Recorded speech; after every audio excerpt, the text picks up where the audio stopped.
What's going on, Hammer fam? Welcome back to HammeredHead. Today we're looking at the Saga Collection Aurra Sing. Now, she's marketed as Expanded Universe on the card back, but I believe her first appearance was in the Phantom Menace. But she looks pretty cool in there.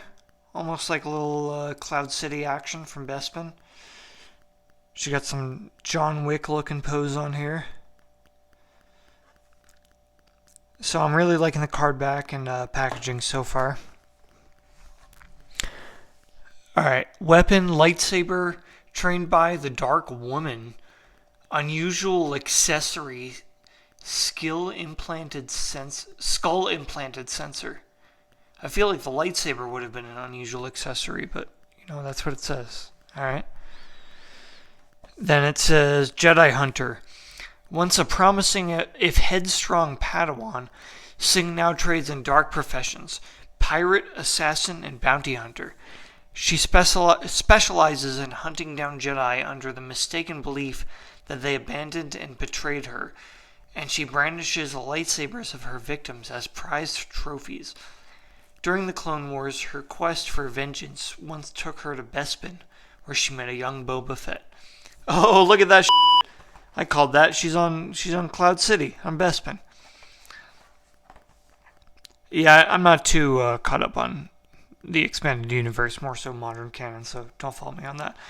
But for all you guys that are always question why I say that Saga Collection is the GOAT, this is why. Banger, banger, banger. He's whatever. Banger, banger, banger. Kind of a banger, banger. Only winners in the Saga Collection.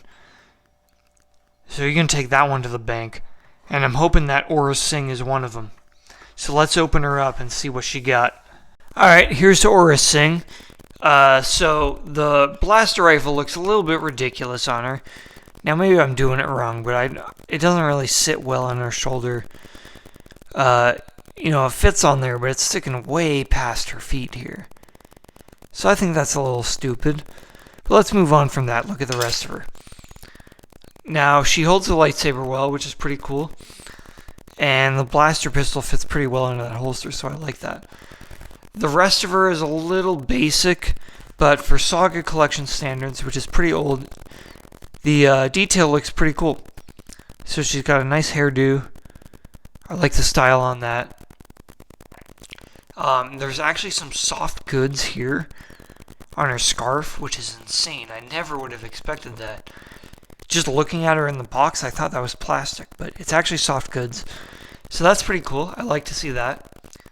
And then not a whole lot of detail on her upper body, but on the back there's, I don't know if that's like a captured lightsaber or something.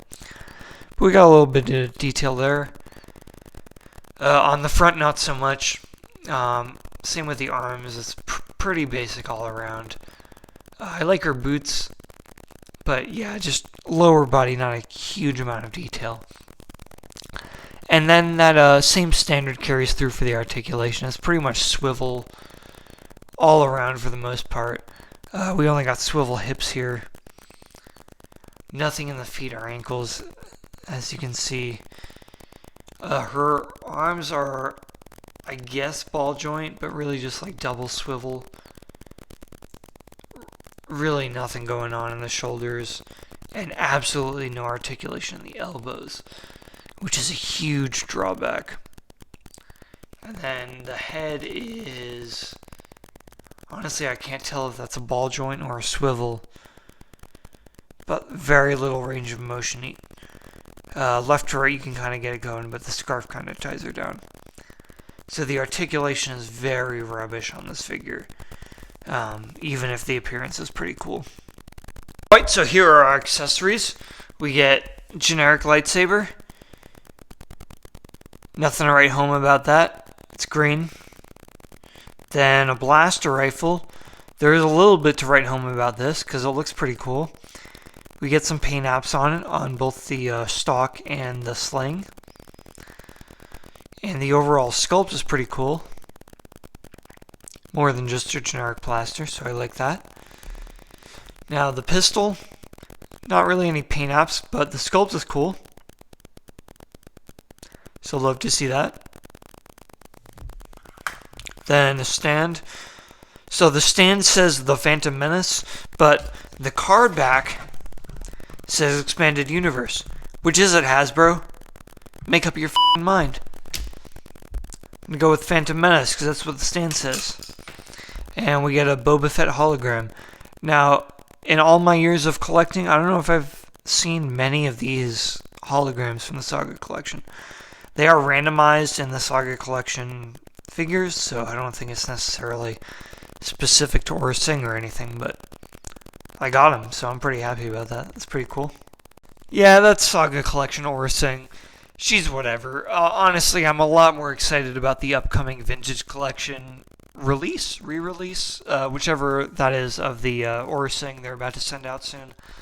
This Saga Collection Aurra Sing does not live up to modern standards. She looks pretty cool for her Phantom Menace and EU appearance, but I have a feeling that the Vintage Collection one is going to be a lot better.